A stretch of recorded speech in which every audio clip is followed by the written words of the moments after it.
Good jump for Forsley out of the middle there. We'll see if she can carry it into a hole shot, but it's Bykirk. And it looks like Gudish on the inside there, too, on the 217 Yamaha. Very strong start for her. And where's Forsley? Yeah, Forsley pretty far in the back, so Bykirk picking up where she left off, leading the points right now, and she's out front on the number 3, the Canadian. There is Gudish in second, although she made a little mistake there in the log/pumpkin pit, and I think coughed up that number 2 position. But what can you say about Bykirk? She has been on the gas so far this year. Yeah, she's on a mission, and you see number 50 there, Shelby Turner. She snuck in from third place and grabbed second over Gudish. And Bykirk, really, she's dialed in. She's got great style. She's safe. Pedaling a little bit, but getting some pressure from Turner on the inside. 2 Canadians out front right now at Bykirk. And Turner, now Bykirk with a mistake. Here's Turner on the outside, just trying to find a line to get through smoothly. She does. Yeah, that's how you do it. Slow and steady around the outside. And just being methodical and taking smart lines is typically better than following in Endurocross. If somebody gets caught up and you're behind them, you could have nowhere to go. But Bykirk, she's in an interesting spot. We have 3 laps remaining, and she's got the raw speed. She just needs to kind of keep it. At the same time, not really dealing with Turner in the point standing. So even if she finishes second, she'd be happy. But racers are racers. You can't put the leader right in front of you and expect them to back it down. So this could be interesting coming down to the wire with 3 laps to go, really 2.5 in this main event. They settled it right now. It's really just the 2 of them. Looking at the number 31 of Morgan Tank, who is running up front events earlier in the year in California. She is in third. I'd like to point out, too, is Sarah Whitmore is not here. She's third place in points, and she's definitely missed a strong women's motocrosser who's been doing really well in Endurocross lately. And it's a far drive for her to get up to Everett, but hopefully we'll see her in Vegas. Yeah, she has really become an all-arounder. She's doing about every type of off-road motorcycle racing you do, including the motocross. We got a battle again for the lead. Uh-oh, and Turner has gotten stuck. Here comes Chantel Bykirk back into the lead.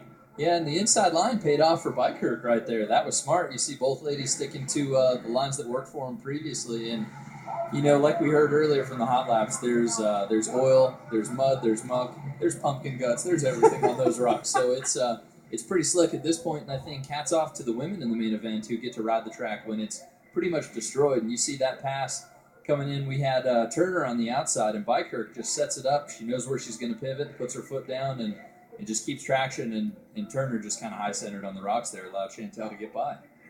Don't know if the Kenda guys have the compound dialed in to get traction on pumpkin guts. Kenda tires hook up on this stuff, but I don't think anything hooks up when Endurocross that gets that nasty. And I see the white flag lap, but this is going to play into a little bit of strategy. Bykirk's coming into a big bottleneck in that rock section, Jason. Oh, you're right. Looks like one of those old beach races in Europe. Just one big dune they can't get over. In this case, it's a big pile of rocks. Riders down everywhere, blocking all the good lines. Let's see how Chantel Bykirk is going to play it. Going to shade to the outside a little bit. It cost her. Now she's gone down. Here comes Turner. Oh, but Turner crashes as well. And that's tough because you want to get out of there as quickly as possible, but Turner taking that slow and steady line that works for her, and we have a battle. They are bar to bar at this point. Yeah, Bykirk is hustling to get out of those rocks and take the lead back. Now I got to go to the water. Now Bykirk, she's in good shape, and you can tell she's not that fatigued right now because she is just hitting her line. She's focused, she's looking far ahead, and that makes her a difficult competitor. But Turner too, I like her style. You know, she's coming out strong. She's trying different lines, which is what you have to do on the last lap. Yeah, she was keeping the heat on. Now Bykirk's really had a banner year. We mentioned leading the points. I think she's been strong in the X Games events of Endurocross as well. She's just seeming to have momentum rolling her way. Turner trying to turn it the other direction, though. Find a way around. We are into the matrix for the last time. Can Bykirk stay clean?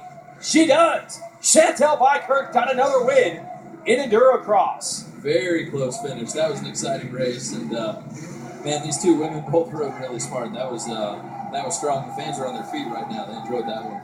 And a high five. The 2 Canadians, Shelby Turner in second, really put a great run together, and it is just mass carnage around the rest of this track. Big pile up. You see Morgan Tank taking the worst of it. Also got that 426 Megan Blackburn right there. And You know, that's unfortunate to go down on the last lap. I'm sure it wasn't malicious, but still, when riders tangle, it can just be a pile of bikes. Wow, yeah, absolutely. And we see these pro riders doing hot laps, heat races, and the rest. It almost misleads you into how easy endurocross could be. No, it's actually still quite difficult. And that wraps in our women's class. Hopefully, we'll get a chance to get a word in with Miss Bykirk here in just a moment. KTM riders really got to start thinking championship now. Yeah, certainly. And I don't know if it's just me or not, but the track looks absolutely hammered right now, Jason. It is not just you. Oh, we got Chantel Bykirk again. It just keeps on rolling. What's going on this year? I don't know. I made a bike change and I've been working hard and it's been great. I'm speechless. You had a good challenge from a fellow Canadian there, Shelby Turner, giving you some heat. Oh, yeah. Is that fun actually to race that way? Oh, yeah. It makes it so much fun and interesting and it's great. Absolutely. 2 races to go. You got the points lead. Are you going to get nervous about this, or can you just still take it one race at a time? You know what? I get nervous every race, so it's... Okay. Yeah. So you just have to deal with it, I guess, right? Yeah, that's just it. Chantel, give us a sponsor list. Who do you want to thank? Big thanks to Troy Lee Designs, Rider's Edge Suspension, KTM, RPM, FMF, Maxis, Shirai, lots. Thank you guys. Thanks to all my sponsors. All right. Congratulations, Chantel. Thank you. All right. That's Chantel Bykirk, your women's winner tonight. Now she can go and relax and watch the expert main event, and we'll show you the results of that one. You saw Shelby Turner get second. Good comeback for Rachel Gudish, who had an up and down event in the first couple of corners in that one, but recovered for a podium. And we've got Forsley in 6th place, too. Just wasn't able to put it together, but 6 is good. It puts her in a good position because she's healthy going into Boise.